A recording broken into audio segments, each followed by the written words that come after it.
Okay, so we are working on helping this baby learn how to use his mouth correctly.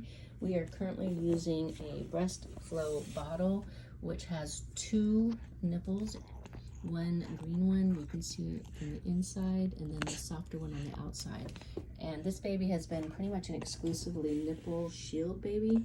And we want this baby to go to the breast without the nipple shield. So with mom, just a little backstory, we switched from a 24 millimeter nipple shield to a 18 millimeter cherry shaped shield. And then we were actually able to get him on the breast day without the shield, which was really successful for the first time. But there's a lot of training involved.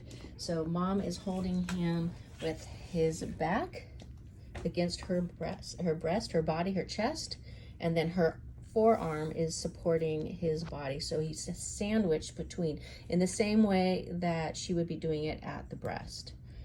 He would just be turned the other direction.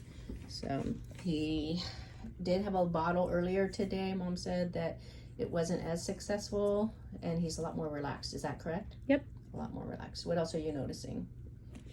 He just seems happier in this position. Okay. Laying this way.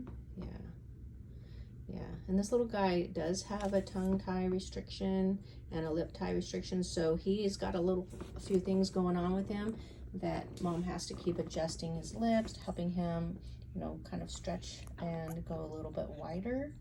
But this is a good example of how to help your baby go from nipple shields to bottle feeding, and then back to breastfeeding, so he can continue doing the variety. And hopefully the goal is that mom can do bottles when needed, but also eventually get to the breastfeeding without a nipple shield.